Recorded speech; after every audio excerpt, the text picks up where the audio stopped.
தமிழகத்தில் தமிழக முதல்வர் அவர் ஆரம்பத்திலிருந்து சொன்னதைப் போல 40ம் நமதே என்று சொன்னதற்கு ஏற்ப 40 நாடாளுமன்ற தொகுதிகளிலேயும் திராவிட முன்னேற்றக் கழகமும் அதனுடைய தோழமை கட்சிகளும் வெற்றி பெற்றிருப்பது எங்களுடைய தமிழக முதல்வர் தளபதி அவர்களுக்கு கிடைத்திருக்கிற மிகப்பெரிய வெற்றி.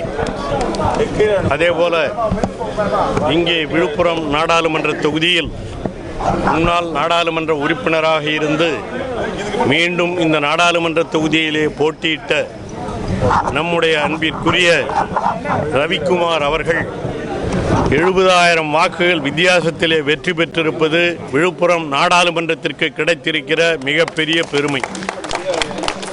அவர் புதிய சின்னத்திலே, பானை சின்னத்திலே போட்டியிட்டு இந்த அளவிற்கு மிகப்பெரிய வாக்குகள் வித்தியாசத்திலே வெற்றி பெற்றிருப்பது நம்முடைய தளபதி அவர்களுக்கும் எழுச்சி தமிழர் அவர்களுக்கும் நம்முடைய அன்பிற்குரிய ரவிக்குமார் அவருடைய எழுத்து திறமைக்கும் கிடைத்திருக்கிற வெற்றிதான் என்பதை யாரும் மறுக்க முடியாது.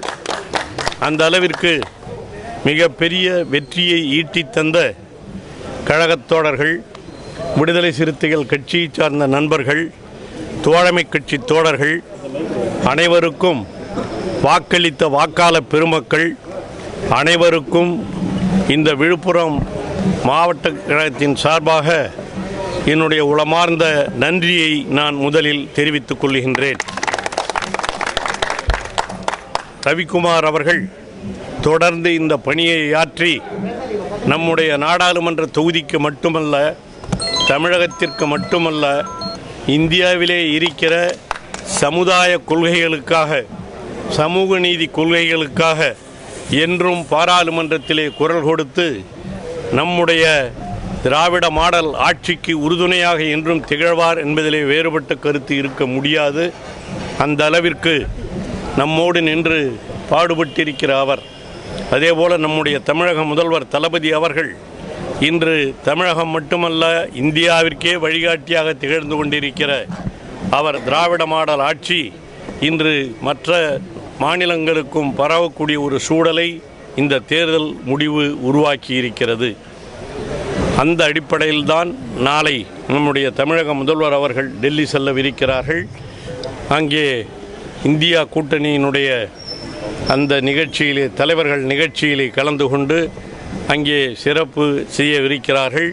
ஆகவே அவருடைய பயணம் வெற்றி பெற நீங்களும் இங்கே இருக்கிற தமிழகத்து மக்களும் என்றும் அவருக்கு உறுதுணையாக இருப்பார்கள் என்று நாங்கள் நம்புகிறோம். அந்த அடிப்படையிலே மீண்டும் தமிழகத்து மக்கள், வாக்காளர் பெருமக்கள் அனைவருக்கும் என்னுடைய உளமார்ந்த நன்றியை நான் தெரிவித்துக் கொள்கின்றேன். நம்முடைய ரவிக்குமார் அவர்கள் தொடர்ந்து இங்கே சிறப்பாக பணியாற்றி இன்னும் பல சாதனைகளை நம்முடைய நாடாளுமன்றத்திற்கு உட்பட்ட இந்த 6 தொகுதிகளுக்கும் ஈட்டித் தருவார் என்ற நம்பிக்கையோடு அவருக்கும் என்னுடைய உளமார்ந்த மனமார்ந்த வாழ்த்துதலை நான் சொல்லிக்கொள்ள கடமைப்பட்டிருக்கிறேன். அவருக்கு என்னுடைய உளமார்ந்த வாழ்த்துக்கள், வாக்களித்த மக்களுக்கு என்னுடைய உளமார்ந்த நன்றிகள். நன்றி, வணக்கம். அதான் உங்களுக்கே எல்லாம் தெரியுது, நாங்கள் தான் புதுசாக சொல்ல வேண்டியது.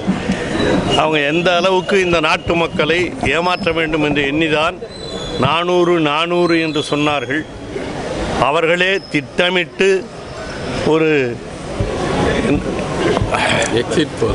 எக்ஸிட் போல் என்ற பெயரில் என்னென்னமோ பண்ணி அது குறைஞ்சபட்சம் 370 வருவாங்க, 360 வருவாங்க, 390 வருவாங்க, எல்லாம் அவரவர்களுக்கு தகுந்த மாதிரி எழுதி கொண்டிருந்தார்கள். தமிழ்நாட்டிலே எப்படி எழுதினாங்கிறதெல்லாம் அவங்களுக்கு தெரியும். அதெல்லாம் இந்திய மக்கள் மிக தெளிவாக அதை புரிந்து கொண்டிருக்கிறார்கள்.